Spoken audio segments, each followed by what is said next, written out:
Walang kwentang bata. Palamunin. Saan mo dinala ang pera? Ipinanglalaki mo na naman, no? Umalingaw-ngaw ang sigaw ni Nestor sa buong eskinita, kasabay ng tunog ng isang malakas na sampal na dumapo sa pisngi ni Clarissa. Parang binalatan ng buhay ang kanyang mukha sa hapdi. Ang lasa ng dugo ay agad na humalo sa kanyang laway. Nanginginig ang buong katawan ni Clarissa, hindi dahil sa lamig ng gabing iyon, kundi dahil sa takot na bumabalot sa kanyang buto. Nakadukdok siya sa maputik na sahig. Ang kanyang mga tuhod ay gasgas at nangingitim na sa dumi. Tatay? Wala po. Humihikbi niyang sagot. Ang boses ay garalgal at halos hindi lumabas sa kanyang lalamunan. Wala po talagang bumili ng mga bote at dyaryo ngayon. Bukas po. Pangako, babawi ako bukas. Hindi nakinig si Nestor. Ang amoy ng alak na sumisingaw mula sa kanyang hininga ay mas masangsang pa kaysa sa basura sa paligid. Hinablot niya ang buhok ni Clarissa. Pilit itong pinatatayo. Napadaing sa sakit ang dalagita. Tila ba mabibiyak ang kanyang anit. Bukas, anong kakainin ko ngayon? Hangin? Isang kamao ang lumipad patungo sa sikmura ni Clarissa. Napaluhod siya muli, namimilipit, habang pilit na humahabol ng hininga. Sa gitna ng sakit, ang kanyang kanang kamay ay mahigpit na nakakuyom sa kanyang dibdib. Hindi niya iniinda ang sakit ng katawan. Ang tanging iniisip niya ay ang bagay na nasa loob ng kanyang damit. Huwag ito. Kahit ano, huwag lang ito. Sa di kalayuan, isang makintab na sasakyan ang nakatigil sa gilid ng kalsada. Ang makina nito ay umuusok. Si Ramon, naka-Amerikana pa, at halatang hindi galing sa mundong ito ng mga barong-barong, ay kasalukuyang kausap ang kanyang driver nang marinig niya ang kaguluhan. Ang mga mata ni Ramon ay napako sa eksena. Isang lalaking lasing, binubugbog ang isang payat na dalagitan na walang kalaban-laban. Kumuyom ang kanyang mga kamao. Ang dugo sa kanyang ulo ay umakyat. Hindi siya pwedeng magbulag-bulagan. Mabilis na humakbang si Ramon. Ang kanyang sapatos na balat ay lumubog sa putik, ngunit wala siyang pakialam. Itigil mo yan. Ang boses ni Ramon ay baritono, puno ng awtoridad na nagpatigil sandali sa pagwawala ni Nestor. Lumingon si Nestor, namumula ang mga mata, at ngumiwi nang makita ang estranghero. Sino ka ba? Huwag kang makialam sa buhay ng may buhay. Tinuturuan ko lang ng leksyon ng anak ko. Akmang susuntukin muli ni Nestor si Clarissa nang saluhin ni Ramon ang braso ng lasing. Mahigpit ang hawak ni Ramon, halos bumabaon ang kanyang mga daliri sa braso ni Nestor.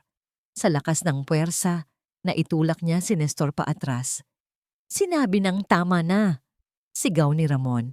Sa kaguluhan, napunit ang damit ni Clarissa sa may bandang leeg. Ang bagay na pilit niyang itinatago kanina ay lumawit at tinamaan ng ilaw mula sa poste ng kuryente. Isang kwintas. Isang lumang laket na pilak na may disenyo ng isang maliit na anghel. Parang tumigil ang ikot ng mundo para kay Ramon. Binitawan niya si Nestor at napatitig sa dibdib ni Clarissa. Ang galit sa kanyang muka ay napalitan ng isang emosyon na hindi maipaliwanag. Pagkabigla, lungkot at isang multo ng nakaraan. Alam niya ang kwintas na yon. Kilalang kilala niya. Iyon ang kwintas na ibinigay niya kay Teresa. Ang babaeng minahal niya, 17 taon na ang nakakaraan bago ito biglang naglaho ng parang bula. Saan? Nanginginig ang boses ni Ramon habang humahakbang palapit kay Clarissa. Tila ba nakakita siya ng aparisyon. Saan mo nakuha ang kwintas na yan? Napahawak si Clarissa sa kanyang kwintas, takot na takot. Atras siya ng atras. Ang mga mata ay nanlalaki. Pipo, bigay po ito ng nanay ko. Nanay mo? Bulong ni Ramon. Tinitigan niya ang mukha ng dalagita. Sa ilalim ng dumi at pasa, nakita niya ang pamilyar na hugis ng mga mata. Ang mga mata ni Teresa. Akmang hahawakan ni Ramon si Clarissa upang tanungin pa ito, ngunit biglang natauhan si Nestor. Ang utak ng lasing ay mabilis na gumana. Nakita niya ang mamahaling damit ni Ramon. Nakita niya ang takot sa mukha ni Clarissa. At nakita niya ang pagkakataon. Isang ngisi ang gumuhit sa labi ni Nestor. Mabilis pa sa 4:00, nagbago ang kanyang anyo. Mula sa pagiging berdugo, bigla siyang naging biktima. "Tulong! Tulong! Mga kapitbahay!" Sigaw ni Nestor na parang kinakatay na baboy. "May kidnapper! Kinukuha ang anak ko! Tulungan niyo kami!" Nagulantang si Ramon. "Anong sinasabi mo? Baliw ka ba?" Pero huli na. Ang mga pinto at bintana ng mga barong-barong ay nagsimulang magbukasan. Ang mga tao ay nagsimulang lumabas, bitbit ang mga kahoy at bato. Ang mga mata ay puno ng galit sa mayaman na nanghihimasok sa kanilang lugar. Napatingin si Ramon kay Clarissa, nagmamakaawa ang kanyang mga mata na sabihin ng bata ang totoo. Pero si Clarissa ay nakayuko lang, nanginginig, habang mahigpit na hawak ang kwintas na ngayon ay naging mitya ng panibagong dilubyo. Parang mga langgam na binulabog sa punso, nagsilabasan ang mga tao mula sa kani-kanilang mga dampa. Sa isang iglap, napalibutan si Ramon ng mga matang mapanghusga. Ang masikip na eskinita ay napuno ng bulong-bulungan na mabilis na naging sigawan. Ang init ng gabi ay sumabay sa init ng ulo ng mga tambay na matagal nang galit sa mundo. At ngayon, nakahanap sila ng mapagbubuntunan. "Akin na nga ang anak ko. Bitiwan mo siya." Nagpumigla si Nestor, umaarte na parang isang amang inagawan ng kayamanan. Kahit na ang totoo ay ginagawa lang niyang panangga si Clarissa. Mahigpit ang yakap niya sa leeg ng dalagita. Halos masakal na ito. Pero sa paningin ng mga tao, yakap ito ng proteksyon. "Sandali, makinig kayo," sigaw ni Ramon. Habang itinataas ang kanyang mga kamay, tanda na wala siyang masamang balak. Sinasaktan niya ang bata. Nakita ko. Duguan ang bata. Ngunit ang boses ni Ramon ay nilunod ng ingay ng kalsada. "Aba, ang kapal ng muka," sigaw ng isang alin na may hawak na sandok. "Dayo ka lang dito, ikaw pa ang matapang? Porke ba naka-Amerikana ka at mayaman, pwede mo na kaming tapakan?" Gatong ng isa pang lalaki na amoy alak din, isang kumpare ni Nestor sa inuman. Isang matigas na bagay ang tumama sa balikat ni Ramon. Isang bato. Napadaing siya at napahawak sa kanyang braso. Bago pa siya makabawi, naramdaman niya ang malalakas na tulak mula sa iba't ibang direksyon. Bumangga ang kanyang likod sa magaspang na pader ng isang bahay. Pilit siyang nanlaban, pero sadyang marami sila. Ang kanyang mahal na suot ay nadumihan ng putik at laway ng mga taong galit sa kanya. Sa gitna ng kaguluhan, nakita niya si Clarissa. Ang mga mata ng dalagita ay nakapako sa kanya. Wala itong sinasabi. Takot na takot. Gustong sumigaw ni Ramon. "Magsalita ka, iha! Sabihin mo sa kanila ang totoo." Pero alam niya, sa higpit ng hawak ni Nestor sa braso ng bata, isang maling salita lang ay may kapalit na parusa. Nabasag ang ingay ng gulo nang dumating ang nakabibinging tunog ng sirena. Ang asul at pulang ilaw ng sasakyan ng pulis ay sumayaw sa mga dingding ng mga barong-barong. "Tabi! Tabi kayo!" Bumaba ang 2 pulis. Ang mga kamay ay nasa kanilang mga baril. Agad na lumapit si Nestor sa kanila. Hila-hila pa rin si Clarissa na parang isang manika. "Sir! Buti dumating kayo." Umiiyak na si Nestor ngayon. Totoong luha ng isang buwaya. "Ang lalaking yan, hinahablot ang anak ko. Isasakay sana sa kotse niya. Buti na lang nakasigaw ako." Tinuro ng pulis si Ramon. "Ikaw, Ginoo, dahan-dahan kang lumapit at ilagay ang mga kamay sa likod ng ulo."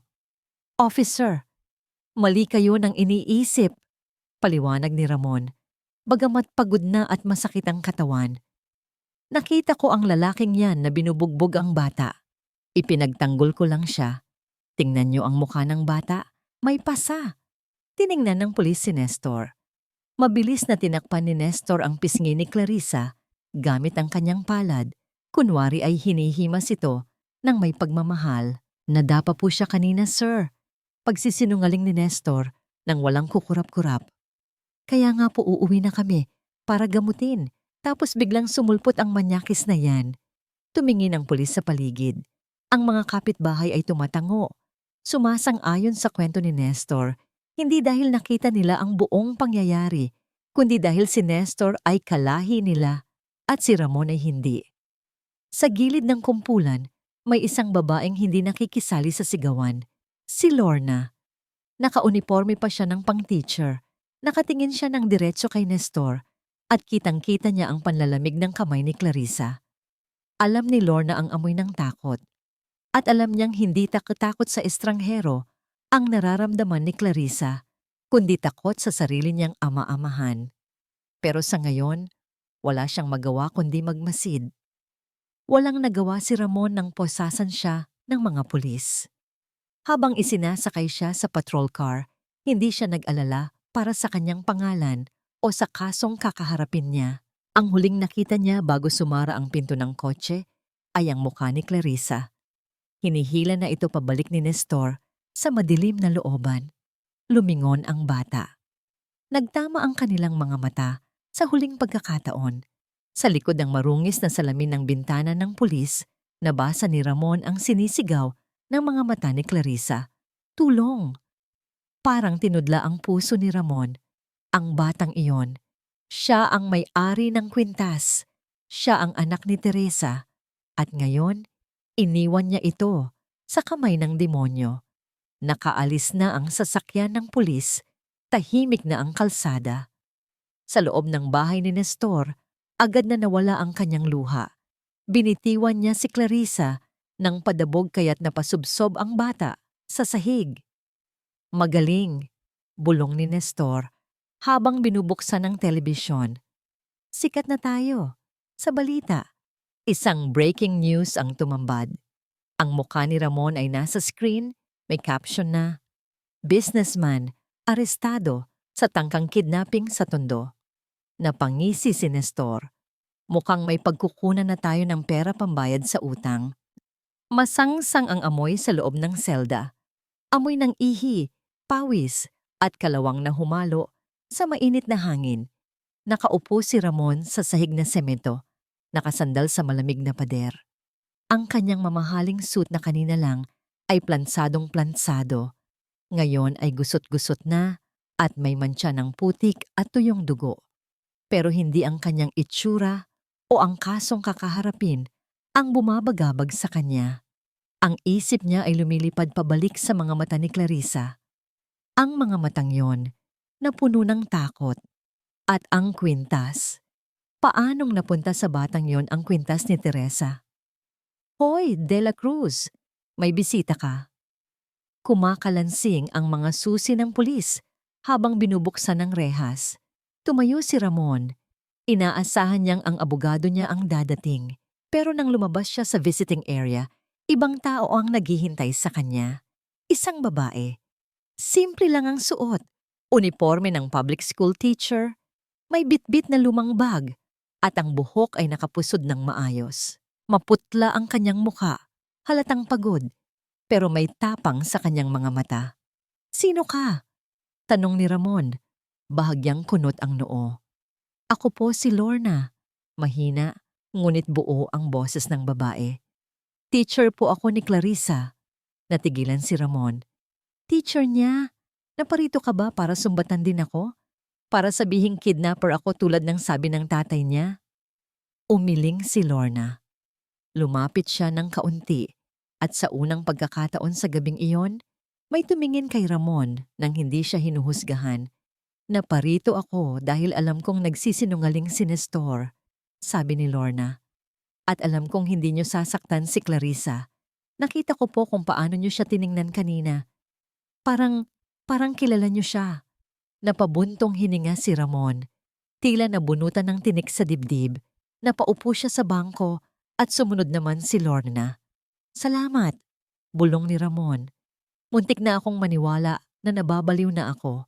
Yung tatay niya, si Nestor, lagi ba niyang sinasaktan ng bata? Yumuko si Lorna, pinaglalaruan ang strap ng kanyang bag. Matagal na po. Wala kaming magawa. Takot ang buong barangay kay Nestor at magaling siyang umarte kapag may DSWD. Pero ngayon, iba ito. Lubog sa utang si Nestor sa sugal. Narinig ko siya kanina sa presinto, kausap ang mga kumpare niya. Kailangan niya ng pera at natatakot ako na gamitin niya ang isyong ito para perahan kayo. O mas malala, ibenta si Clarissa. Kumuyom ang kamao ni Ramon. Hindi ako papayag. Napansin ni Lorna ang sugat sa noo ni Ramon. May natuyong dugo doon mula sa batong tumama sa kanya kanina. Nang walang pag-aalinlangan, naglabas si Lorna ng isang puting panyo mula sa kanyang bag. Amoy jasmine ito, isang mabangong amoy na tila hindi nababagay sa loob ng presinto. Dumudugo po ang noo niyo, sabi ni Lorna. Bago pa makatutol si Ramon, dahan-dahang idinampi ni Lorna ang kanyang panyo sa sugat sa noo ng lalaki. Napapikit si Ramon. Inaasahan niya ang hapdi ng alkohol o ang gaspang ng tela. Pero ang naramdaman niya ay ang gaan ng kamay ni Lorna. Ang amoy ng jasmine mula sa panyo ay tila humalo sa kanyang paghinga. Pilit na inaalis ang amoy ng kulungan. Sa loob ng maraming taon, nasanay si Ramon na ang mga tao ay lumalapit lang sa kanya para humingi ng pera, utos o pabor. Pero ang babaeng ito, nililinis ang sugat niya nang walang hinihinging kapalit. Idinilat ni Ramon ang kanyang mga mata. Masyadong malapit ang mukha ni Lorna. Nakikita niya ang ilang hibla ng buhok na tumakas sa pusod nito at ang pag-aalala sa mga mata nito na kasing lalim ng gabi. Bakit mo ginagawa ito? Mahinang tanong ni Ramon. Hindi mo naman ako kilala. Tumigil sandali si Lorna. Ibinaba niya ang panyo pero hindi siya lumayo. Dahil nakita ko kung paano niyo yakapin ang sarili niyo kanina habang binabato kayo. Hindi ganoon ang kilos ng masamang tao. At isa pa, tumingin si Lorna sa malayo. Tila may inaalalang masakit. Alam ko ang pakiramdam ng walang kakampi. Isang katahimikan ang namagitan sa kanila. Hindi ito nakakailang. Ito ay katahimikan ng dalawang taong pagod na sa ingay ng mundo at nakahanap ng sandaling kapayapaan sa isa't isa. Biglang bumukas ng padabog ang pinto ng visiting area. Pumasok ang isang lalaking nakauniporme, kasunod ang abogado ni Ramon na si Attorney Go. Pawisan at halatang nagmamadali ang abogado. Sir Ramon, bungad ni Attorney Go, ang mukha ay seryoso at may dalang masamang balita. Attorney, tumayo si Ramon. Nawala ang lambot sa kanyang muka at bumalik ang pagiging negosyante. Mailalabas mo ba ako ngayong gabi? Kailangan kong balikan ang bata. Umiling ang abogado at napahawak sa kanyang noo. Iyan ang problema, sir. Napakabilis kumilos ng kampo ni Nestor. Hindi lang siya basta lasenggo. May tumutulong sa kanya. Anong ibig mong sabihin? Naglabas ng isang dokumento ang abogado. Nagsampa na ng formal na reklamo si Nestor Villanueva. Serious illegal detention, physical injuries at child abuse. At dahil minor ang involved, nag-issue agad ng temporary restraining order ang piskal. Nanlaki ang mga mata ni Ramon. Restraining order? Bawal kang lumapit kay Clarissa o kay Nestor sa loob ng 500 metro. Paliwanag ng abogado. Kapag nilabag mo ito, diretso ka sa bilibid at mawawalan tayo ng pag-asang makuha ang bata ng legal. Napahampas si Ramon sa lamesa. Umalingaw-ngaw ang tunog ng kanyang palad sa maliit na kwarto. Wala akong pakialam sa kulong. Nasa panganib ang bata. Sinabi ni Lorna na may balak siyang masama. Tumingin si Attorney Go kay Lorna na tahimik na nakikinig sa gilid. Ma'am, kung totoo ang sinasabi niyo, kailangan natin ng ebidensya. Hindi sapat ang kutob. Sa ngayon, si Nestor ang bida sa media. Siya ang kawawang ama. Si Ramon ang kontrabida. Napaupo muli si Ramon. Hilapo ang mukha sa kanyang mga palad. Ang pakiramdam ng kawalan ng kapangyarihan ay mas masakit pa kaysa sa mga pasa sa kanyang katawan. Lumapit si Lorna. Sa pagkakataong ito, hindi siya nag-alinlangan. Hinawakan niya ng bahagya ang braso ni Ramon. Isang dampi na nagpapahiwatig na hindi siya nag-iisa. "Sir Ramon!" bulong ni Lorna, puno ng determinasyon. "Kung hindi kayo pwedeng lumapit, ako ang lalapit. Ako ang magiging mata at tainga nyo." Tumingala si Ramon at tinitigan ng guro. Sa gitna ng dilim ng kanyang sitwasyon, nakakita siya ng isang maliit na liwanag. "Delikado," babala ni Ramon. "Sanay ako sa delikado," sagot ni Lorna, at sa unang pagkakataon, sumilay ang isang mapait ngunit matapang na ngiti sa kanyang labi. Para kay Clarissa. Sa labas ng presinto, nagsisimula ng kumulog. Ang langit ay nagbabadya ng isang malakas na bagyo, kasing dilim ng kinabukasang naghihintay kay Clarissa sa kamay ni Nestor. Nagliwanag ang buong eskinita na parang tanghaling tapat. Pero gabi na, ang liwanag ay hindi galing sa buwan, kundi sa matitinding ilaw ng mga kamera ng TV crew na dumagsa sa harap ng barong-barong ni Nestor. "Opo, ma'am," garalgal ang boses ni Nestor, nakaharap sa lente ng kamera habang hawak ang isang panyo na kanina pa niya ipinapahid sa matang wala namang luha. "Mahirap lang po kami. Isang kahig, isang tuka. Pero hindi porke mayaman ang lalaking yun, pwede na niyang basta-basta agawin ang kaisa-isang kayamanan ko, ang anak ko." Sa tabi niya, nakaupo si Clarissa sa isang monoblock na upuan. Nakayuko ang dalagita, ang buhok ay magulo, at ang mga pasa sa braso ay sadyang inilantad ni Nestor para makita ng lahat. Ang utos ng ama-amahan niya ay malinaw. "Huwag kang magsasalita. Tumungo ka lang at magmukhang kaawa-awa. Kapag sumablay ka, lagot sa akin si Lorna." Itinutok ng reporter ang mikropono kay Clarissa. "Iha, totoo ba? Pinilit ka ba niyang isakay sa kotse?" Nanigas si Clarissa. Gusto niyang sumigaw. Gusto niyang sabihin na siya ang nagligtas sa akin. Pero naramdaman niya ang matulis na kuko ni Nestor na bumabaon sa kanyang tagiliran sa parteng hindi nahahagip ng kamera. Isang madiin na kurot na nagpaalala sa kanya ng hapdi ng sinturon. Napapikit si Clarissa at dahan-dahang tumango. Isang tango na nagkumpirma sa kasinungalingan. Isang tango na nagbaon kay Ramon ng mas malalim. "Nakikita niyo naman po," hiyaw ni Nestor, sabay yakap ng mahigpit kay Clarissa para sa isang dramatic shot. "Traumatized ang anak ko. Hustisya lang po ang hiling namin. Tulungan niyo kami." Lumipas ang isang oras at umalis na ang mga reporters. Ang ilaw ay namatay. Ang mga usisero ay nagsiuwian na. Muling bumalot ang dilim at katahimikan sa loob ng bahay. At kasabay ng pagkawala ng kamera, nawala rin ang maamong mukha ni Nestor. "Buwisit!" reklamo ni Nestor habang tinatanggal ang kanyang polo, na basahan na sadyang isinuot para sa interview. Ang init! Ang daming tanong. Nakaupo pa rin si Clarissa sa sulok. Hinihimas ang tiyan na kumukulo. Kahapon pa siya hindi kumakain. Nakita niya sa ibabaw ng mesa ang isang styrofoam na box, pagkain na bigay ng TV crew para sa kanya kanina. Amoy na amoy niya ang pritong manok.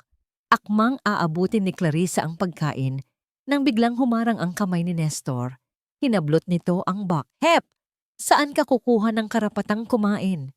Asik ni Nestor habang binubuksan ang pagkain. "Titay, gutom na po ako." Mangyak-ngyak na sabi ni Clarissa. "Bigay po yan para sa akin." "Para sa'yo?" Tumawa ng nakaliloko si Nestor. Kumuha siya ng isang malaking kagat sa hita ng manok. Ang mantika ay tumulo sa kanyang baba. Nguya siya ng nguya habang nakatitig sa gutom na dalagita. "Ako ang nagpagod umarte sa harap ng kamera. Ako ang nagligtas sa'yo sa mayaman na yon. Kaya akin ito. Mula ngayon, hindi ka kakain hanggat hindi ka nagtatrabaho." Tinalikuran niya si Clarissa at inubos ang laman ng box, habang ang dalagita ay napalunok na lang ng laway Ang luha ay tahimik na tumutulo sa kanyang pisngi. Biglang tumunog ang telepono ni Nestor. Hindi ito ang luma niyang cellphone kundi isang burner phone na nakatago sa ilalim ng banig. Agad na nagbago ang tindig ni Nestor. Mula sa pagiging hari-harian, bigla siyang naging sunod-sunuran. Hello? Opo. Opo, boss. Bulong ni Nestor. Tumalikod para hindi masyadong marinig ni Clarissa, pero dinig na dinig pa rin ang kanyang boses sa liit ng bahay. Huwag kayong mag-alala. Maganda ang exposure natin sa TV. Walang maghihinala. Opo, fresh na fresh. Walang galos ang muka. Sige po, sa makalawa. Handa na ang package. Ibinaba ni Nestor ang telepono at lumingon kay Clarissa. May kakaibang kislap sa kanyang mga mata. Isang tingin na mas masahol pa sa pambubugbog. Tingin ito ng isang tindero na nakatingin sa paninda. Lumapit siya kay Clarissa at hinawakan ang baba nito. Pilit na pinatitingala. Magpahinga ka na, bulong ni Nestor, at ang boses niya ay parang malamig na hangin na yumakap sa leeg ni Clarissa. Mag-ipon ka ng lakas. Dahil sa makalawa, magsisimula ka ng bumawi sa lahat ng utang mo sa akin at sisiguraduhin kong sulit na sulit ka. Isang malakas na kulog ang yumanig sa bubong na yero. Tila babala ng langit sa masamang balak na niluluto sa dilim. Maingay at mainit sa loob ng pampublikong paaralan kung saan nagtuturo si Lorna. Amoy pawis ng mga bata at alikabok ng heso ang hangin. Hindi sanay si Ramon sa ganitong lugar. Sa mundo niya, tahimik ang mga opisina at malamig ang aircon. Pero ngayon, nakatayo siya sa labas ng classroom. Pinapanood si Lorna na nagpapatahan sa isang batang umiiyak dahil nadapa. May kakaibang lungkot at ganda sa eksena. Nakita ni Ramon kung paano lumuhod si Lorna sa semento. Hindi inalintana na madumihan ang palda ng uniforme para lang mapantayan ang bata. Hinaplos nito ang likod ng paslit at bumulong ng mga salitang nagpatigil sa pag-iyak nito. Parang nakita niya si Teresa. Ganoon na ganoon ang pagiging mapagkalinga nito noong nabubuhay pa. Sir Ramon? Nagulat si Ramon nang lumingon si Lorna at nakita siya. Lumabas ang guro. Medyo nahihiya habang pinapagpag ang alikabok sa kanyang palda. Akala ko ba bawal kayong lumapit? Bulong ni Lorna. Lumingalinga sa paligid. Baka may makakita. Bawal akong lumapit kay Clarissa, sagot ni Ramon seryoso. Pero walang batas na nagbabawal sa akin na makipag-usap sa teacher niya. Inaya ni Lorna si Ramon sa isang bakanting bench sa ilalim ng puno ng mangga sa likod ng school. Malayo sa ingay ng mga estudyante, dukot ni Ramon ang kanyang checkbook at isang mamahaling ballpen. Lorna, gusto kong tulungan ka. Alam kong maliit lang ang sweldo dito at kailangan mo ng pondo para sa operasyon natin. Magkano ang kailangan mo para sa school, para sa mga bata? Akmang susulat na si Ramon nang dahan-dahang ipinatong ni Lorna ang kamay niya sa ibabaw ng checkbook. Isinara niya ito. Natigilan si Ramon. Tumingin siya sa mga mata ni Lorna. Walang halong pagpapanggap.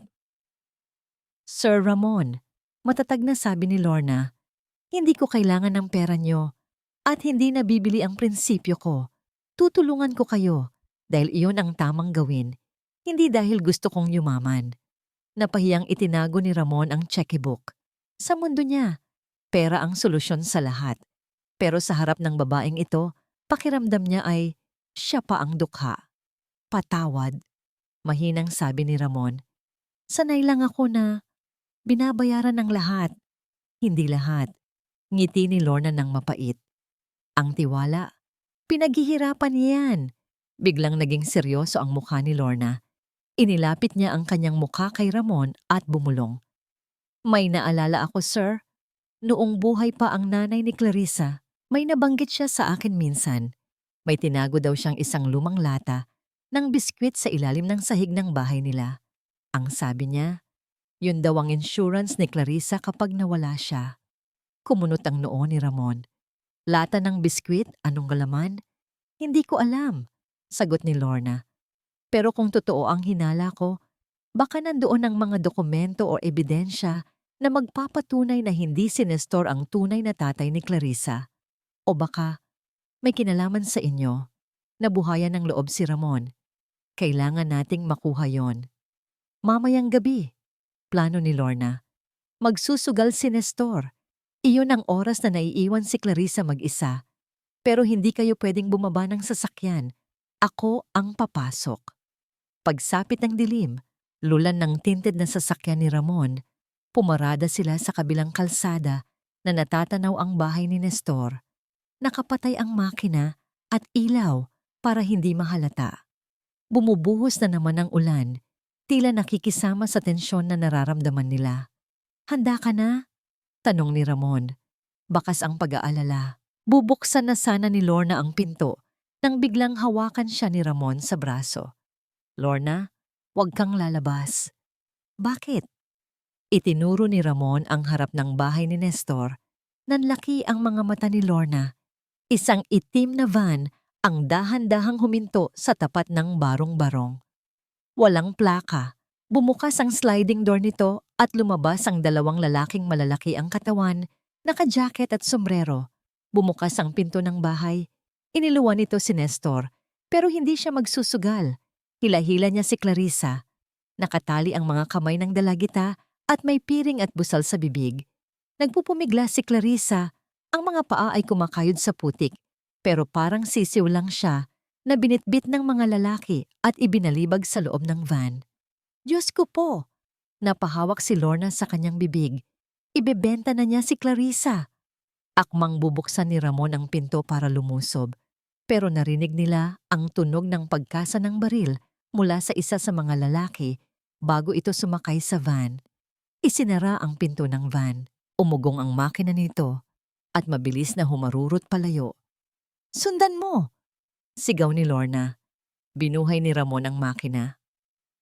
Ang kanyang mga kamay ay nanginginig sa galit habang mahigpit na humahawak sa manibela.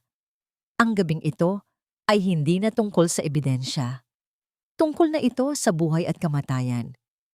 Humahagibis ang sasakyan ni Ramon sa basang kalsada. Halos hindi kumukurap ang kanyang mga mata habang tinatahak nila ang madilim na highway. Sinusundan ang pulang ilaw ng van sa unahan. Ang patak ng ulan ay parang mga balang tumatama sa salamin ng kotse, kasing bilis ng tibok ng puso ni Lorna na nakakapit ng mahigpit sa upuan. Sir, nauubusan na tayo ng kalsada. Sigaw ni Lorna nang makita niyang papasok na ang van sa isang liblib na lugar na puno ng matataas na talahib. Hindi sila makakatakas. Mariing sagot ni Ramon. Sa isang desididong maniobra, inapakan ni Ramon ang silinyador. Umungal ang makina ng kanyang sasakyan. Mabilis niyang inunahan ng van at biglang kinabig ang manibela pahalang sa kalsada. Narinig ang nakabibinging tili ng mga gulong na kumayod sa aspalto. Napilitang huminto ang itim na van, halos ilang pulgada na lang ang layo bago bumangga sa kotse ni Ramon. Agad na bumukas ang pinto ng kotse. Lumabas si Ramon sa gitna ng malakas na ulan. Basang-basa agad ang kanyang damit, pero hindi niya alintana ang lamig. Ilabas niyo ang bata, sigaw ni Ramon. Ang boses niya ay nakikipagsabayan sa ingay ng kulog. Bumukas ang pinto ng van. Lumabas ang dalawang lalaking naka-jacket at kasunod nila si Nestor na hila-hila si Clarissa. Putlang-putla ang dalagita, nanginginig, at puno ng putik ang paanan. Ang kulit mo rin, no? Ngisi ni Nestor, bagamat may halong kaba sa kanyang mukha. Akala ko ba matalino ka? Bakit sumusugod ka sa patibong? Akmang lalapit si Ramon nang maglabas ng patalim ang isa sa mga lalaki. Kuminang ang talim nito nang tamaan ng kidlat. Ramon. Huwag! Sigaw ni Lorna mula sa loob ng kotse. Akmang lalabas din sana siya para tumulong. Nakita ni Nestor si Lorna. At doon, nabuo ang isang demonyong plano sa kanyang isip. Hinila niya si Clarissa palapit at bumulong sa tenga nito. Ang bawat salita niya ay parang lason na unti-unting pumapatay sa pag-asa ng bata. Nakikita mo ba si Ma'am Lorna mo? Bulong ni Nestor, mahina pero madiin. Kapag sumama ka sa lalaking yan, o kapag hindi mo siya pinauwi, ipapapatay ko ang teacher mo ngayon din. Tandaan mo, kilala ng mga kasama ko kung saan siya nakatira. Nanlaki ang mga mata ni Clarissa. Tumingin siya kay Lorna, ang tanging taong nagmalasakit sa kanya sa eskwelahan. Hindi pwedeng mapahamak si Ma'am Lorna nang dahil sa kanya. Clarissa, halika na. Sasagipin kita. Sigaw ni Ramon. Inaabot ang kanyang kamay. Huwag kang matakot sa kanya. Ito na ang pagkakataon. Isang hakbang lang at makakatakbo na siya papunta kay Ramon. Pero nakita ni Clarissa ang tingin ng lalaking may hawak na patalim. Nakatingin ito ng diretso kay Lorna. Pumikit ng mariin si Clarissa. Ang desisyong gagawin niya ay dudurog sa puso niya, pero magliligtas sa buhay ng iba. Dumilat siya at tinabig ang kamay ni Ramon. Umalis ka! Sigaw ni Clarissa. Ang boses ay basag at puno ng sakit. Sino ka ba? Hindi kita kilala. Ayokong sumama sa'yo. Natigilan si Ramon. Parang sinaksak ang kanyang dibdib. Anak, anong sinasabi mo? Nandito ako para... Wala akong tatay! Putol ni Clarissa, habang ang mga luha ay humahalo sa ulan sa kanyang muka. Layuan niyo kami. Masaya ako kay Tatay Nestor. Umalis na kayo. Napangisi si Nestor. Narinig mo ang bata, di ba? Ayaw sa'yo. Masyado kang papapel. Dahil sa pagkabigla ni Ramon, hindi niya napansin ang paglapit ng isa sa mga goons. Isang malakas na suntok ang tumama sa kanyang sikmura, kasunod ng isang sipa sa tuhod na nagpaluhod sa kanya sa putik. Napadapa si Ramon. Ang lasa ng putik at dugo ay nasa kanyang bibig. Gusto niyang bumangon, pero hilo ang inaabot niya. Mula sa kanyang kinahihigaan, nakita niya ang isang lalaki na nag-abot ng makapal na sobre kay Nestor. Down payment? Sabi ng lalaki. Sa makalawa ang balanse, siguraduhin mong hindi na yan papalag. Makakaasa kayo. Sagot ni Nestor. Sabay hila muli kay Clarissa papasok sa van. Bago sumara ang pinto, sumulyap muli si Clarissa. Nakita niya si Ramon na nakadapa sa putik at si Lorna na tumatakbo palabas ng kotse para tulungan ito. Patawad, bulong ng isip ni Clarissa. Patawad, Papa. Isinara ang pinto ng van ng padabog. Umugong muli ang makina at iniwan sina Ramon at Lorna sa gitna ng bagyo. Ramon! Ramon! Gising! Tapik ni Lorna sa pisngi ng lalaki. Pinilit ni Ramon na imulat ang kanyang mga mata. Wala na ang van. Wala na si Clarissa, ang natira na lang ay ang sakit ng katawan at ang mas matinding sakit ng pagkatakot. Ang pera, ibulong ni Ramon habang inaalalayang tumayo ni Lorna. Nagkabayaran na sila. Ibenta na nila ang anak ko. Napatingala si Ramon sa langit at sa gitna ng buhos ng ulan, isang sigaw ng paghihinagpis ang kumawala sa kanyang dibdib. Hindi tumigil ang ulan. Mas lalo pa itong lumakas na tila ba nakikiramay ang langit sa bigat ng nararamdaman ni Ramon. Basang-basa, putikan at nanginginig sa lamig. Inalalayan siya ni Lorna papasok sa isang maliit na tarangkahan. Pasensya na po, Sir Ramon, nahihiyang sabi ni Lorna habang binubuksan ang pinto ng kanyang maliit na bahay. Hindi ito katulad ng mansyon ninyo, pero kahit paano, ligtas tayo dito. Bumungad kay Ramon ang isang simpleng tahanan. Semento ang sahig, plywood ang dingding, at may mga lumang litrato ng mga estudyante na nakadikit sa pader. Walang aircon, walang mamahaling sofa. Pero sa gitna ng bagyo, para kay Ramon, ito ang pinakakomportableng lugar sa mundo. Pinaupo ni Lorna si Ramon sa isang silyang kawayan. Mabilis siyang kumuha ng tuwalya at isang planggana ng maligamgam na tubig. Hubarin niyo na po ang coat niyo. Mabigat na yan sa tubig. Utos ni Lorna. Ang boses ay puno ng pag-aaruga. Dahan-dahang hinubad ni Ramon ang kanyang basang Amerikana. Nanginginig ang kanyang mga kamay. Hindi lang dahil sa lamig, kundi dahil sa adrenaline na humuhupa na. Ang kanyang katawan ay puno ng pasa mula sa pambubugbog kanina. Lumuhod si Lorna sa harap niya. Piga ng bimpo, puna sa braso. Piga ulit, puna sa mukha. Napakagaan ng kanyang mga kamay. Bawat dampi ng mainit na bimpo ay parang humihilom sa sugat ng kawalan ng pag-asa ni Ramon. Bakit? Basag na tanong ni Ramon. Nakatitig sa mukha ni Lorna na seryoso sa ginagawa. Bakit mo ako tinutulungan? Pwede ka namang manahimik na lang.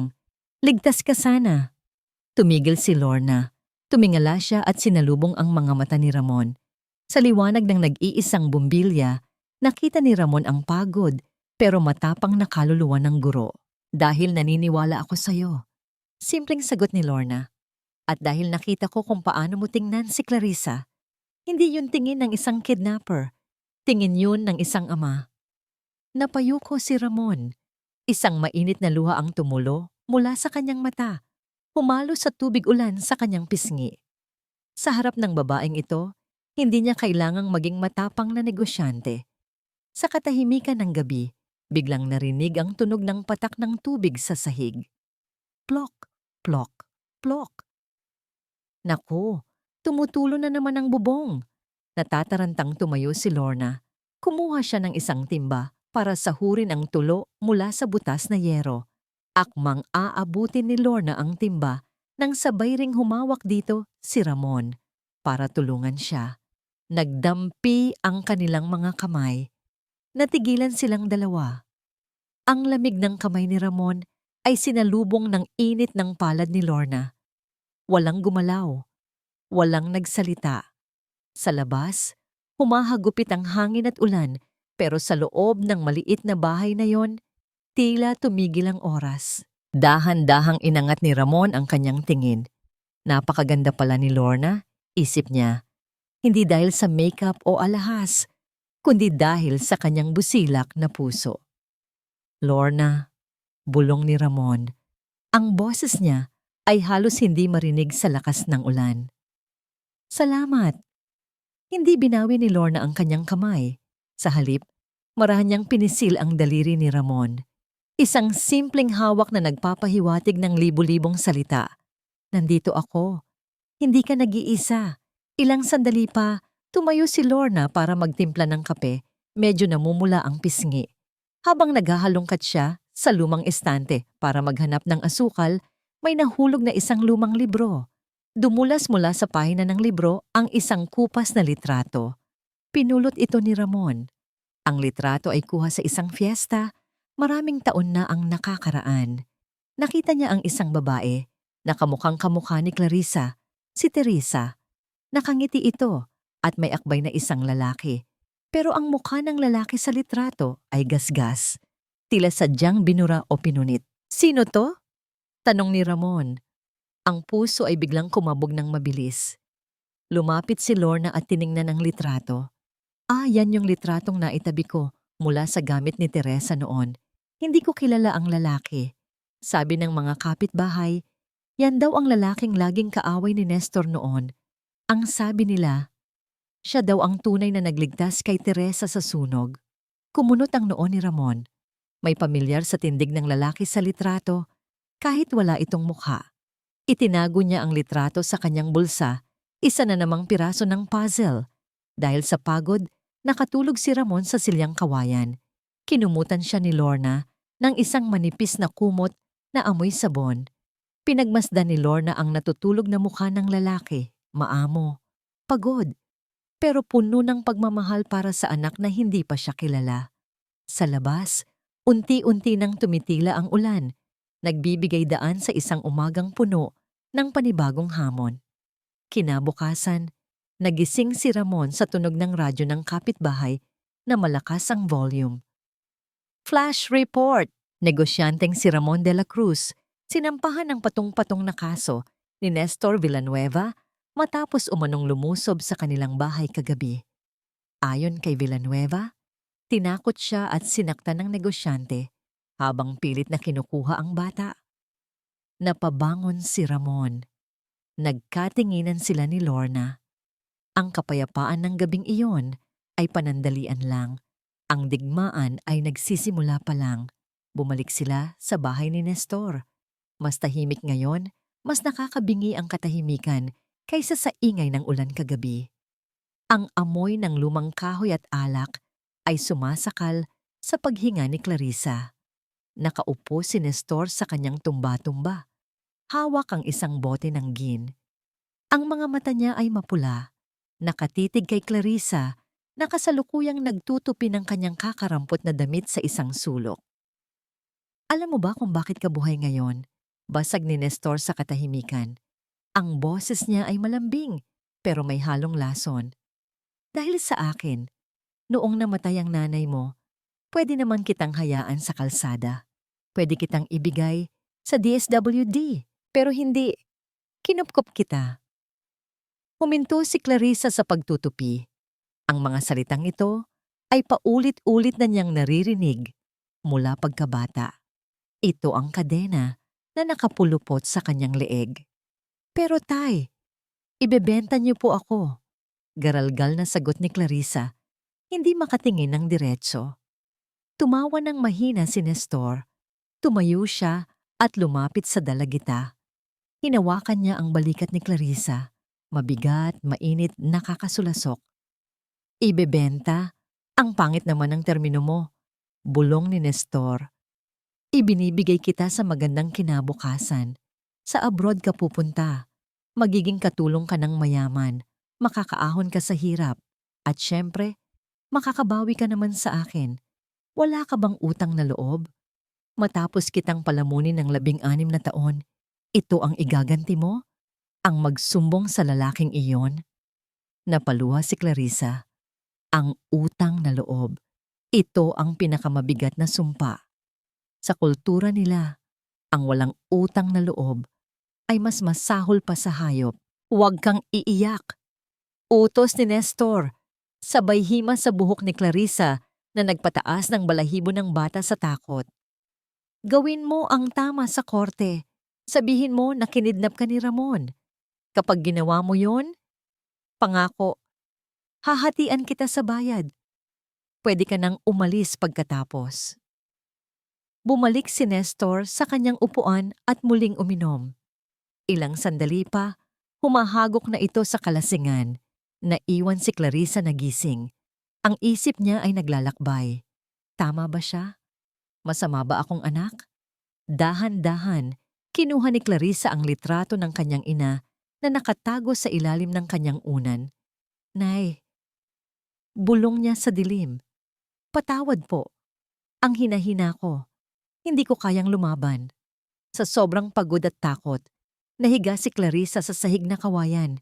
Sa kanyang pag-ikot, naramdaman niya ang isang tabla ng sahig na medyo nakaangat. Umuuga ito. Naalala niya ang sinabi ni Ma'am Lorna noon tungkol sa taguan ng nanay niya. Pumintig ang puso ni Clarissa. Tiningnan niya si Nestor. Tulog na tulog ito at malakas ang hilik. Dahan-dahan. Sobrang dahan-dahan. Sinungkit ni Clarissa ang nakaangat na tabla. Gamit ang kanyang kuko, umangat ang kahoy. Sa ilalim nito, sa gitna ng alikabok at sapot ng gagamba, may isang bagay na nakatago. Hindi ito lata ng biskwit gaya ng sabi ni Lorna. Isa itong lumang cellphone, yung depindot pa na modelo, basag ang screen, at nababalot ng plastik para hindi mabasa. At sa tabi nito, may isang maliit na papel na nakatupi. Kinuha ni Clarissa ang papel. Sa liwanag ng buwan na tumatagos sa bintana, binasa niya ang sulat kamay ng kanyang ina. Anak, kung nababasa mo ito, ibig sabihin wala na ako. Huwag kang maniniwala kay Nestor. Ang teleponong ito ang magpapalaya sa'yo. Itago mo to. Ibigay mo sa pulis. Nanginig ang kamay ni Clarissa. Ang cellphone na ito ang alas na tinutukoy ng nanay niya. Ito ang ebidensya ng kasamaan ni Nestor na matagal nang ibinaon sa limot. Dagliang itinago ni Clarissa ang cellphone at sulat sa loob ng kanyang damit panloob. Ibinalik niya ang tabla ng sahig bago pa man gumalaw si Nestor. Samantala, sa opisina ni Attorney Go, hindi magkanda-ugaga ang abogado sa pagbabasa ng mga dokumento. Nasa harap niya si Ramon at Lorna, parehong mukhang hindi natutulog. Sir Ramon, prangkahan na tayo. Seryosong sabi ng abogado habang tinatanggal ang kanyang salamin. Delikado ang sitwasyon. Ang kasong serious illegal detention ay walang piyansa. Kapag tumestigo ang bata laban sa inyo, habang buhay na kulong ang aabutin nyo. Wala akong pakialam sa kulong. Madiin na sagot ni Ramon. Ang mga mata ay puno ng determinasyon. Ang inaalala ko ay ang bata. Attorney, nakikita ko siya kagabi. Takot na takot siya. Pinilit siya ni Nestor na itaboy ako. Kapag hindi natin siya nakuha bago ang hearing, baka hindi na natin siya makita kahit kailan. Tumingin si Lorna kay Ramon. Sir, may tiwala ako kay Clarissa. Alam kong sa puso niya, alam niya kung sino ang kakampi. Kailangan lang nating bigyan siya ng lakas ng loob. Paano? Tanong ni Ramon. Bawal akong lumapit. Bawal din ikaw dahil binabantayan ka ng mga tauhan ni Nestor. Tumayo si Attorney Go. May isa pang paraan. Ang preliminary hearing ay sa makalawa. Dadalhin si Clarissa sa korte. Iyon lang ang pagkakataon na makakalapit siya sa inyo nang walang nakaharang na rehas o baril. Pero ano? Isang sugal ito. Buntong hininga ng abogado. Kailangan niyong kumbinsihin ang bata na magsabi ng totoo habang nakatutok sa kanya ang mata ng demonyong nagpalaki sa kanya. Isang maling galaw. Pare-pareho tayong bagsak. Sa labas ng bintana ng opisina, ang bukang liwayway ay nagsisimula ng sumilip. Pero para kay Ramon, parang mas lalo lang dumidilim ang mundo. Ang buhay niya at ang buhay ng kanyang anak ay nakasalalay sa isang desisyon ng isang 16 na taong gulang na batang puno ng takot. Bumangon ka na dyan, ang bagal-bagal mo. Isang malakas na sipa sa hita ang gumising kay Clarissa. Napalundag siya sa sakit. Sa harap niya, nakatayo si Nestor. Hilang pa sa muta, pero nagniningas na ang mga mata sa galit.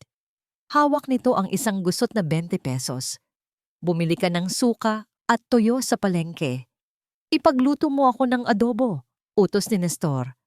At huwag kang magtatangkang tumakas. Nakikita mo yung kanto? May mga mata ako dyan. Isang maling galaw mo. Patay ang teacher mo. Kinuha ni Clarissa ang pera. Nanginginig ang mga kamay. Pero sa loob ng kanyang dibdib, mas malakas ang kabog ng kanyang puso dahil sa bagay na nakatago sa kanyang baywang, ipit sa garter ng kanyang lumang shorts. Ang cellphone, ang alas ng kanyang ina. Lumabas sila ng bahay. Sumunod si Nestor, hindi para samahan siya, kundi para bantayan siya mula sa malayo habang nakikipagkwentuhan ito sa mga tambay sa kanto. Pagdating sa palengke, sumalubong kay Clarissa ang ingay at gulo. Sigawan ng mga tindera, talsik ng tubig mula sa mga isda at siksikan ng mga tao. Ito ang pagkakataon niya. Ang gulo ay ang kanyang panangga. Naglakad siya patungo sa tindahan ni Aling Bibang. Habang naghihintay siya ng sukli, inilibot niya ang kanyang paningin. Nasaan siya? Nasaan si Ma'am Lorna? Nakita niya ito. Nakasuot ng simpleng duster at may bitbit na bayong. Nagpapanggap na namimili ng kamatis sa kabilang pwesto. Nagtama ang kanilang mga mata. Walang kumpas, walang senyasan, pero nagkaintindihan sila. Naglakad si Clarissa palapit sa pwesto ng gulay. Kunwari ay tinitingnan ang mga talong. Nasa likod niya lang si Nestor, abala sa pagtatawid ng kalsada habang sinisindihan ang sigarilyo. Pabili po ng suka. Malakas na sabi ni Clarissa para marinig ni Nestor. Habang inaabot ng tindera ang plastik ng suka, sadyang binunggo ni Clarissa ang isang basket ng sibuyas. Kumalat ang mga sibuyas sa sahig. Nagkagulo.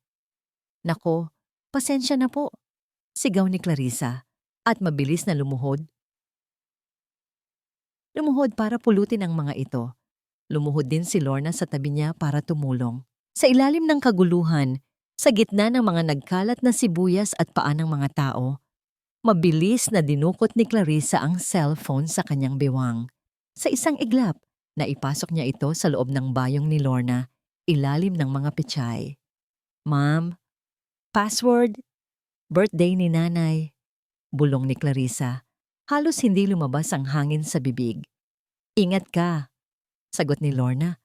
Ang boses ay nanginginig din habang pinipisil ng mabilis ang kamay ni Clarissa. Tumayo na sila. Nakuha na ni Clarissa ang suka. Nakita niyang papalapit na si Nestor. Nakakunot ang noo. Halatang naiirita sa tagal. "Anong katangahan yan?" Bulyaw ni Nestor nang makalapit. Sabay batok kay Clarissa. "Pulot ka ng pulot dyan! Tara na!" Hinila ni Nestor si Clarissa palayo. Lumingon ang dalagita at nakita si Lorna na naglalakad sa kabilang direksyon. Mahigpit ang yakap sa bayong na tila iyon na ang pinakamahalagang bagay sa mundo. "Nagawa ko na," isip ni Clarissa. "Nasa sayo na ang lahat, ma'am." Pagkauwi sa bahay, hindi mapakali si Nestor. May kakaiba kay Clarissa. Masyadong tahimik, masyadong matapang ang titig, kahit hindi ito nagsasalita. Habang nagluluto si Clarissa sa kusina, napatingin si Nestor sa sahig kung saan natutulog ang dalagita. Napansin niya ang isang maliit na piraso ng kahoy na nakaangat. Parang ginalaw. Kinabahan si Nestor.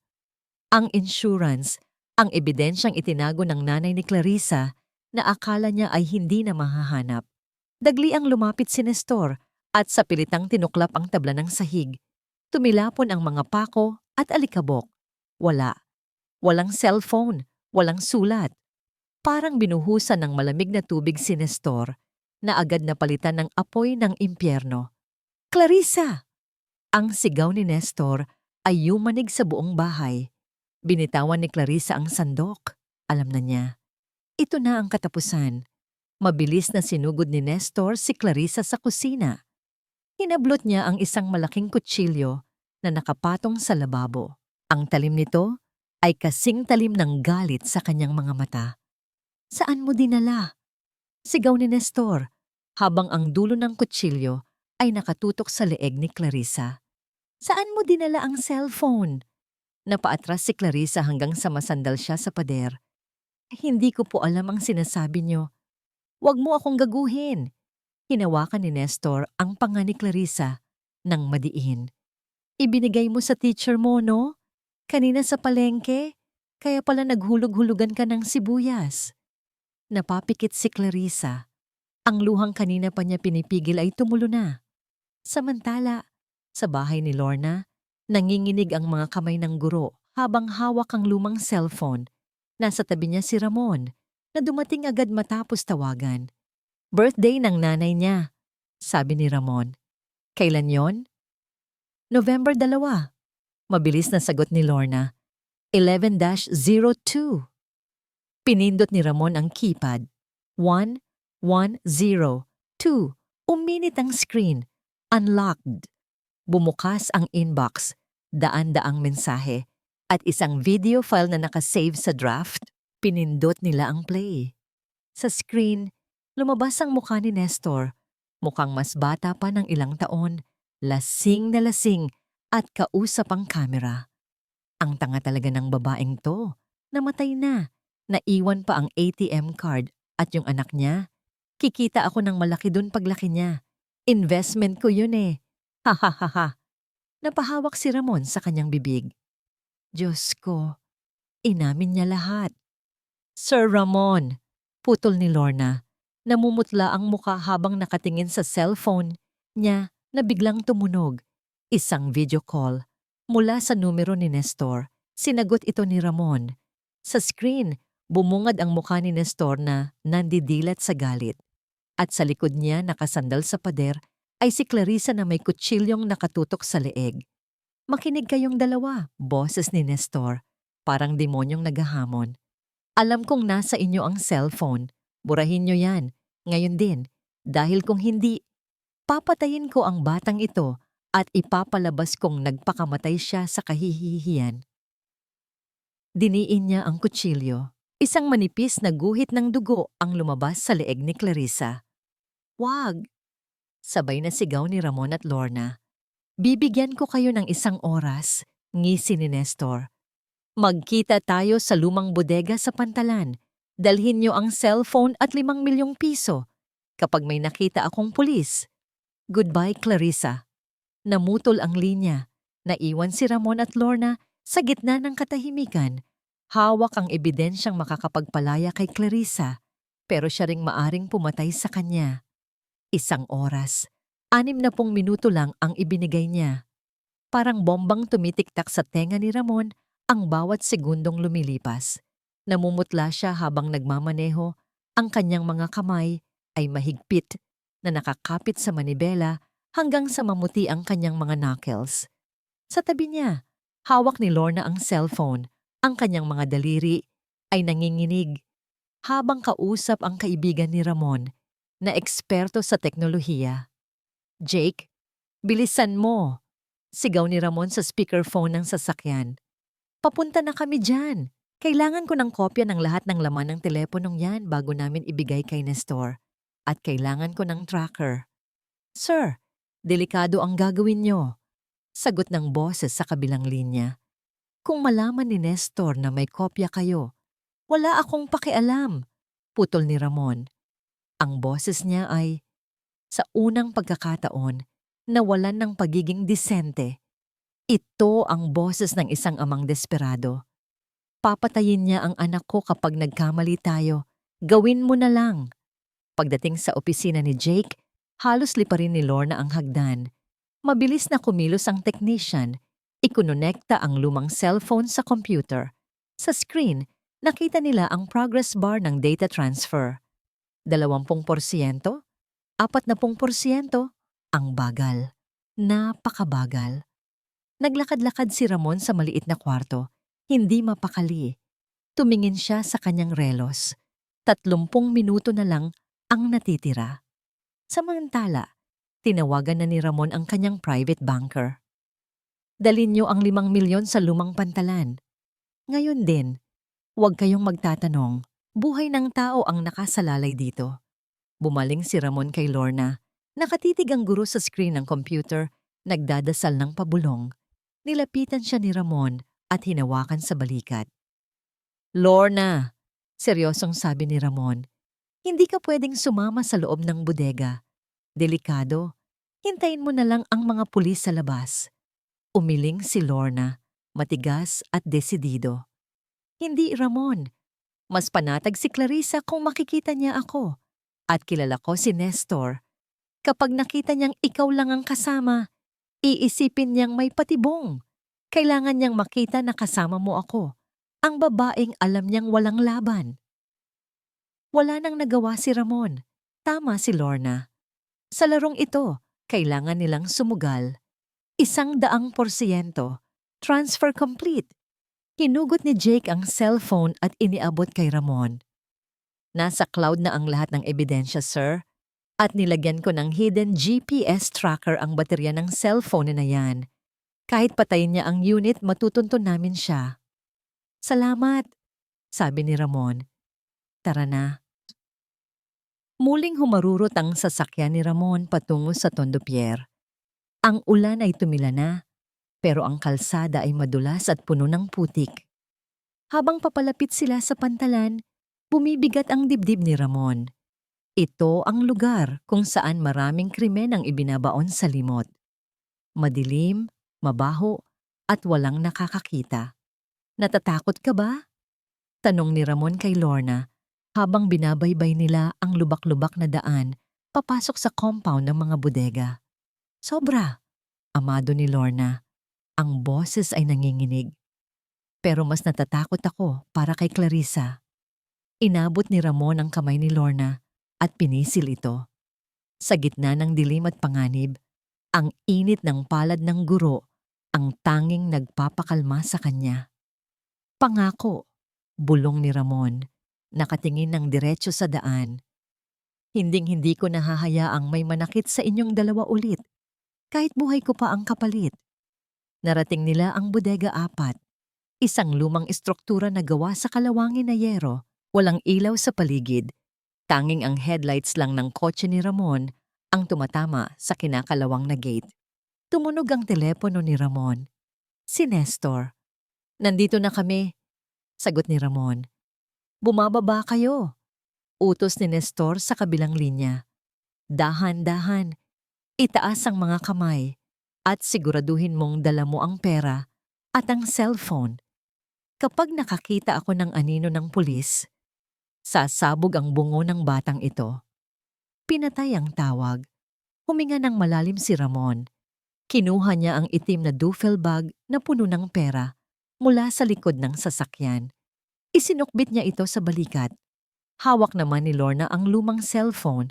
Itinaas ito para makita ng sino mang nakasilip. Bumaba sila ng sasakyan.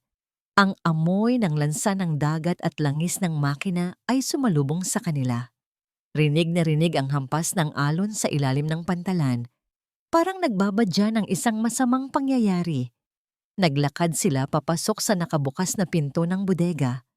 Madilim sa loob. Ang tanging liwanag ay nagmumula sa isang maliit na bumbilya sa gitna. At doon, sa gitna ng liwanag, nakita nila ang eksenang dumurog sa puso ni Ramon. Nakatalyo si Clarissa sa isang silyang bakal. May piring ang mata at may busal sa bibig.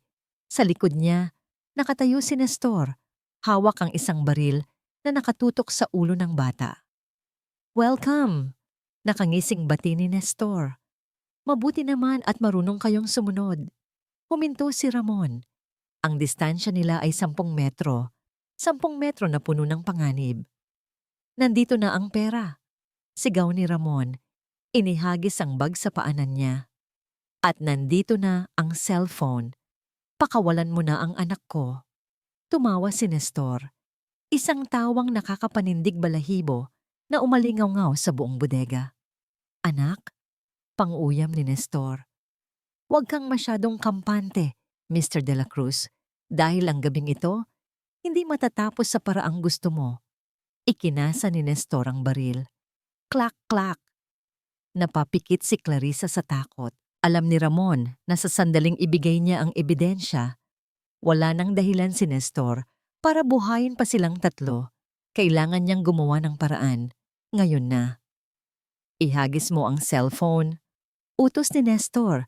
Ang daliri ay nanginginig sa gatilyo ng baril. "At sipain mo papunta dito ang pera." Dahan-dahang yumuko si Ramon. Ang bawat galaw niya ay kalkulado. Sa sulok ng kanyang mata, nakita niya si Lorna na nakahanda, naghihintay ng tamang tiyempo. Ang mga mata naman ni Clarissa ay puno ng luha at pagmamakaawa. Tila sinasabing, "Papa, umalis na kayo." "Eto na," sabi ni Ramon. Inilapag niya ang bag ng pera sa sahig. Hawak niya ang cellphone sa kanyang kanang kamay. "Kunin mo," sigaw ni Ramon. Sa halip na iabot ng maayos, buong lakas na inihagis ni Ramon ang cellphone paitaas, patungo sa madilim na sulok ng bodega. Napatingala si Nestor.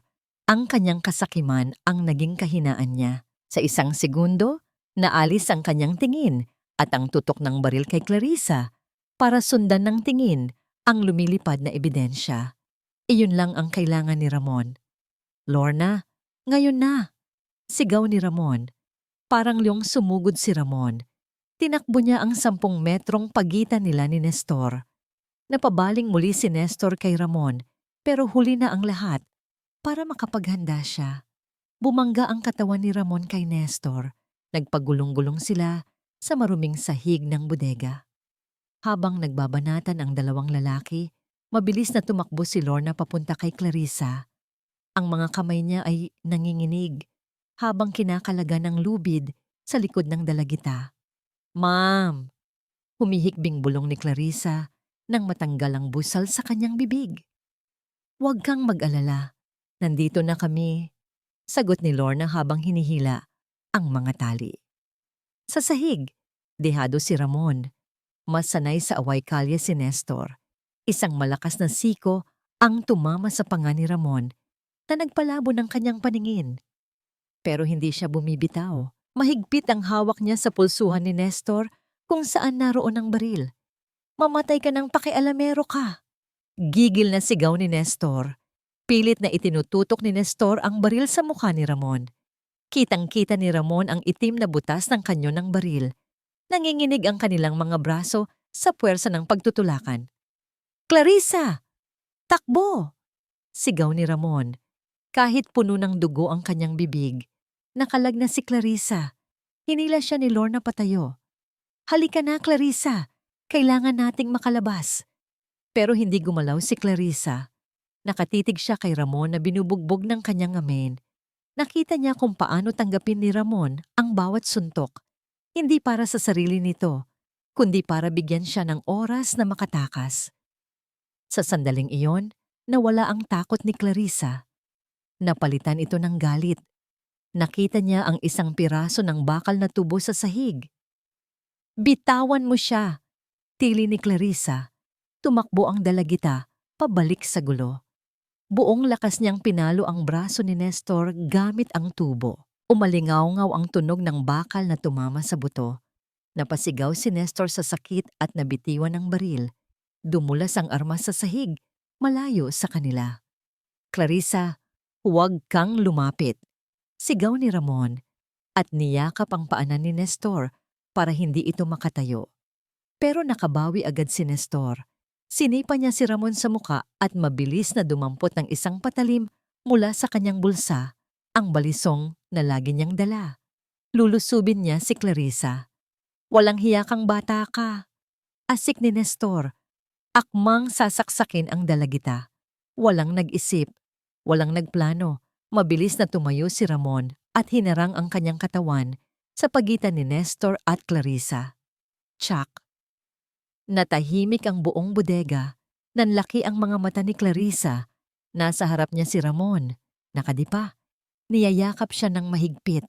Sa likod ni Ramon, nakabaon ang balisong ni Nestor. "Papa!" Bulong ni Clarissa. Nanginginig ang boses. Dahan-dahang bumagsak si Ramon paluhod, pero nakangiti pa rin siya habang nakahawak sa pisngi ni Clarissa. "Ligtas ka na, anak." Napaatras si Nestor. Nanginginig ang kamay na puno ng dugo. Hindi ko sinasadya." Sa labas, narinig ang sunod-sunod na preno ng mga sasakyan at ang nakabibinging tunog ng sirena. Pumasok ang mga pulis, nakatutok ang mga flashlight at mahahabang baril.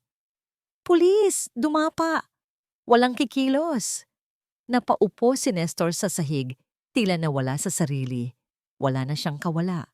Agad na dinaluhan ni Lorna si Ramon. Ang puting polo ng negosyante ay unti-unting nagiging pula. "Ramon! Ramon! Lumaban ka!"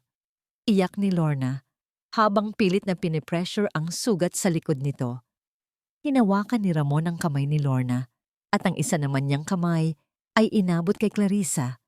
Ang dalagita ay napaluhod sa tabi niya, umiiyak ng walang tigil. "Huwag mo akong iiwan!" Hagulgol ni Clarissa. Hawak ang kamay ng ama na ngayon lang niya natagpuan. "Papa, please."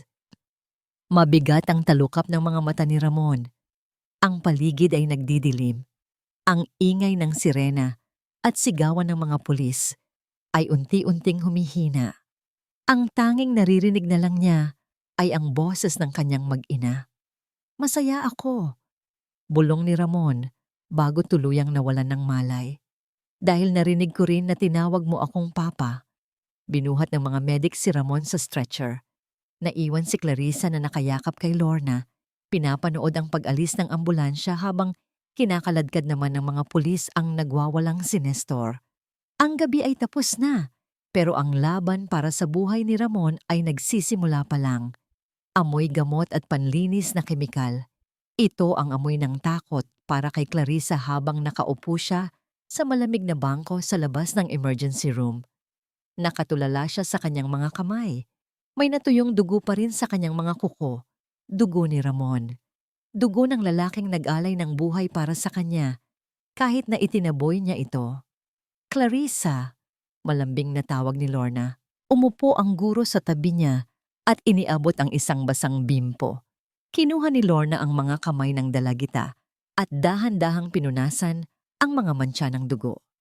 "Kasalanan ko po," humihikbing sabi ni Clarissa, hindi makatingin kay Lorna. "Kung hindi dahil sa akin, Hindi siya masasaksak. Sana, sana sumama na lang ako kay Nestor. Sana hindi na lang ako ipinanganak. Hinawakan ni Lorna ang mukha ni Clarissa at iniharap ito sa kanya. Huwag mong sasabihin yan. Madiin, pero puno ng pagmamahal na sabi ni Lorna. Ginawa yon ni Ramon dahil mahal ka niya. Hindi dahil obligasyon ka, kundi dahil anak ka niya. Ang pagliligtas sa'yo, ang pinakamagandang bagay na nangyari sa kanya. Bumukas ang pinto ng ER. Lumabas ang isang doktor na mukhang pagod na pagod. Tinatanggal ang kanyang surgical mask. Sabay na napatayo sina Lorna at Clarissa. Kayo po ba ang pamilya ni Mr. Dela Cruz? Opo. Mabilis na sagot ni Lorna habang mahigpit na hawak ang kamay ni Clarissa. Kami po. Bumuntong hininga ang doktor at ngumiti ng tipid. Ligtas na siya.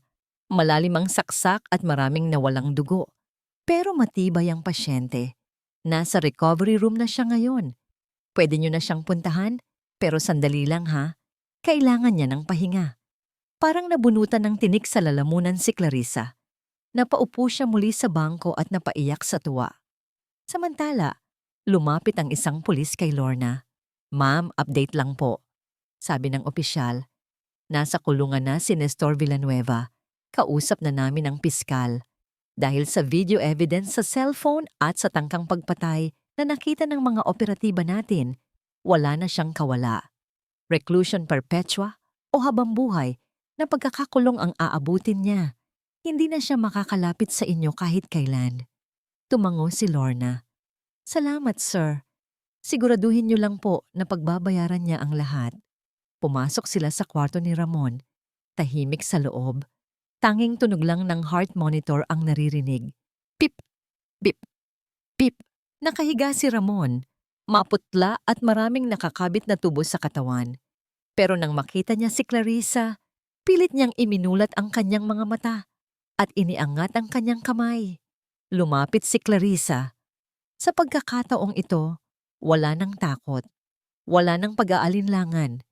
Dahan-dahan, kinuha ni Clarissa ang kamay ni Ramon at inilapit ito sa kanyang noo.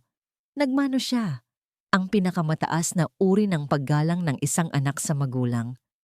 Papa! Basag ang boses ni Clarissa. Sorry po. Sorry po sa lahat. Hinaplos ni Ramon ang buhok ng anak. Mahina ang boses niya, pero puno ng emosyon. Wala kang kasalanan, anak. Ang mahalaga. Ligtas ka na. Ligtas na tayo. Dumukot si Ramon ng isang bagay sa ilalim ng kanyang unan. Ibinilin niya ito sa nurse kanina bago siya operahan. Ang kwintas. Ang lakit na pilak na may anghel. Sa'yo to, bulong ni Ramon. Isinusuot muli ang kwintas sa leeg ni Clarissa. Dati, ito ang simbolo ng pagmamahal ko sa nanay mo. Ngayon, simbolo ito ng pangako ko sa'yo. Hinding-hindi ka na mag-iisa. Napatingin si Ramon kay Lorna na nakatayo sa paanan ng kama, pinipigilan ang luha. Lorna, tawag ni Ramon. Lumapit ang guro at hinawakan ang braso ni Ramon. Salamat, sabi ni Ramon. Kung wala ka, wala kami ngayon dito. Ikaw ang tunay na anghel ng pamilyang ito. Nagkatitigan silang tatlo. Sa loob ng maliit na kwarto ng ospital, nabuo ang isang pamilya. Hindi dahil sa dugo, kundi dahil sa pinagdaan ng bagyo. Sir Ramon, sabi ni Lorna, pinapahid ang luha. May ibibigay sana ako. Ang resulta ng DNA test, ipinarush ng mga pulis kanina gamit ang dugo niyo sa crime scene. Akmang bubuksan ni Lorna ang sobre. Hinawakan ni Ramon ang kamay ni Lorna. Huwag na. Po? Nagtaka si Clarissa. Hindi niyo po ba gustong malaman kung tunay niyo akong anak? Ngumiti si Ramon. Ang ngiting abot hanggang mata. Tinuro niya ang kanyang puso. Hindi ko kailangan ng papel para sabihing anak kita. Naramdaman ko yun noong una kitang makita. At napatunayan ko yun noong handa akong mamatay para sa'yo. Duguman o hindi, ikaw ang anak ko, Clarissa. At iyon lang ang mahalaga. Kinuha ni Ramon ang sobre at Nang hindi binubuksan, ay nilamukos ito at itinapon sa basurahan sa tabi ng kama. Nayakap ni Clarissa si Ramon ng mahigpit, maingat sa sugat nito. Sumali si Lorna sa yakap. Sa labas ng bintana, sumisikat na ang araw. Tapos na ang mahabang gabi ng Tondo. 1 taon ang lumipas. Ang malawak na hardin ng mansyon ni Ramon ay hindi na tahimik at malungkot. Ngayon, punong-puno ito ng liwanag. Ang libu-libong maliliit na bumbilya o fairy lights ay nakapulupot sa mga puno ng mangga na parang mga bituin na bumaba sa lupa. Maririnig ang malamyos na tugtog ng biolin at piano na sumasabay sa tawanan ng mga bisita. Hindi lang mga mayayamang kasosyo sa negosyo ang naroon. Nandoon din ang mga bata mula sa public school ni Lorna, nakasuot ng kanilang pinakamagagandang damit, kumakain ng ice cream at spaghetti nang walang humpay. Sa gitna ng entablado, nakatayo si Ramon. Wala na ang mga benda at bakas ng pasa. Ang suot niyang barong Tagalog ay banat na banat, pero mas kapansin-pansin ang nangiti sa kanyang labi. Isang ngiti na hindi na nawala sa kanya sa nakalipas na 12 buwan. Mga kaibigan, masayang bati ni Ramon sa mikropono. Salamat sa pagdalo. Ngayong gabi, hindi lang natin ipinagdiriwang ang 18 kaarawan ng aking anak. Ipinagdiriwang din natin ang buhay. Nagpalakpakan ang lahat. Bumukas ang malaking pinto ng mansyon. Tumigil ang mundo ni Ramon. Bumaba sa hagdan si Clarissa. Wala na ang gusgusin na batang namumulot ng basura sa Tondo. Wala na ang takot sa kanyang mga mata. Suot ang isang powder blue na ball gown na puno ng kumikinang na beads, mukha siyang prinsesa. Ang kwintas na pilak, ang laket ng kanyang ina, ay nakasuot pa rin sa kanyang leeg, kumikinang ng mas maliwanag kaysa sa anumang diamante. Sinalubong siya ni Ramon sa paanan ng hagdan para sa 18 roses dance. Happy birthday, anak! Bulong ni Ramon at nangingilid ang luha sa kanyang mga mata habang inilalagay ang kamay ni Clarissa sa kanyang balikat. Salamat, Papa, sagot ni Clarissa. Ang boses niya ay puno ng kumpiyansa at pagmamahal. Habang sumasayaw sila ng mabagal sa gitna ng hardin, naalala ni Clarissa ang gabing iyon sa bodega. Ang amoy ng lansa, ang lamig ng bakal, at ang init ng yakap ni Ramon noong sinalo nito ang saksak. Ang bangungot na yon ay tapos na. Si Nestor ay nabubulok na sa munting lupa, pinagbabayaran ng bawat luhang pumatak sa pisngi ni Clarissa. Ang hustisya ay nakuha na nila. May regalo ako sa'yo, sabi ni Ramon habang umiikot sila sa sayaw. Pero hindi ito material na bagay. Tumingin si Ramon sa gilid. Nakatayo doon si Lorna. Napakaganda sa kanyang simpleng bestida. Nakangiti ang guro at sa kanyang daliri ay may suot na singsing, isang engagement ring. Pumayag na siya. Kindat ni Ramon kay Clarissa. Magkakaroon ka na ng mama. Napalundag ang puso ni Clarissa sa tuwa. Niyakap niya ng mahigpit ang kanyang ama. Talaga, Papa? Iyan ang pinakamagandang regalo sa lahat. Natapos ang kanta, tinawag ni Ramon si Lorna para sumali sa kanila sa gitna. Sa ilalim ng liwanag ng buwan, nagyakapan silang tatlo. Si Ramon, ang amang natutong magmahal muli. Si Lorna, ang inang pinili ng tadhana. At si Clarissa ang anak na natagpuan sa gitna ng unos. Tumingin si Clarissa sa langit. Parang nakikita niya ang kanyang tunay na ina na nakangiti sa kanya mula sa mga bituin.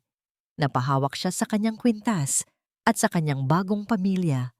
Sa isip ni Clarissa, naisulat na ang huling pahina ng kanyang madilim na nakaraan at ang unang kabanata ng kanyang masayang bukas. Totoo nga, bulong ng isip niya. Dugo ang nagbibigay sa atin ng buhay at kamag-anak. Pero ang pagmamahal at pagsasakripisyo ang tanging bagay na bumubuo ng isang tunay na pamilya. At sa gabing iyon, sa wakas, ang puso ni Clarissa ay nakawi na. Wakas. At dito nagtatapos ang mahabang paglalakbay ni na Ramon, Clarissa at Teacher Lorna. Isang pagtatapos na nagsisilbi ring napakagandang bagong simula para sa kanilang binuong pamilya. Sa inyo, mga minamahal naming tagapakinig, na nanatili mula sa unang kabanata hanggang sa huling sandali. Taos-puso akong nagpapasalamat. Ang oras at emosyon na inilaan ninyo sa pakikinig ay isang malaking regalo na hindi ko kailanman malilimutan. Aaminin ko po sa inyo, hindi naging madali ang paghabi sa kwentong ito. May mga gabing napapahinto ako sa pagsusulat, lalo na sa mga tagpong puno ng sakit at pang-aapi na dinanas ni Clarissa. Habang itinitipa ko ang bawat salita, parang nararamdaman ko rin ang bigat sa aking dibdib. At kung minsan, hindi ko mapigilang mapaluha para sa mga batang katulad niya na naghahanap ng kalinga. Ang kwentong ito ay hindi lamang basta katang-isip. Ito ay inspirasyon mula sa mga totoong kwento ng buhay na naririnig natin sa paligid. Mga kwento ng pagkadapa, ng pagbangon at ng hindi matatawarang kapangyarihan ng pag-ibig. Nais kong ipaalala sa bawat isa sa inyo na ang pamilya ay hindi laging nasusukat sa kung kaninong dugo ang nananalaytay sa ating mga ugat. Minsan, ang tunay na pamilya ay ang mga taong handang sumalo sa atin kapag tayo ay nahuhulog at handang magsilbing payong sa gitna ng pinakamalakas na bagyo. Naway ang kwentong ito ay maging parang isang maliit na binhi na naitanim sa inyong mga puso. Isang paalala na kahit gaano kadilim ang gabi, laging may umaga na naghihintay. Pero bago tayo tuluyang magpaalam, may isa akong tanong na nais kong baunin ninyo at sana ay pag-isipan ninyo ng mabuti. Kung kayo ang nasa sitwasyon ni Clarissa, kaya niyo pa bang patawarin ang isang taong katulad ni Nestor na nagdulot ng malalim na sugat sa inyong pagkatao? O naniniwala kayo na may mga kasalanang hindi na dapat pang binibigyan ng kapatawaran? Gusto kong marinig ang inyong totoong saloobin. Huwag kayong mahiyang i-comment sa ibaba ang inyong sagot dahil binabasa ko po ang bawat isa sa inyo. At kung naantig ang inyong puso ng kwentong ito o kung may napulot kayong aral, sana ay i-like at i-share ninyo ang video na ito. Sa simpleng paraan na yan, maaari tayong makapagbigay ng pag-asa sa iba pang nakakaranas ng pagsubok. Muli, ang kwentong ito ay hatid sa inyo ng Kwentong Puso. Ako ang inyong tagapagsalaysay, si Clara. Hanggang sa muli nating pagkikita sa susunod na kwento ng buhay. Paalam at ingat kayong lahat.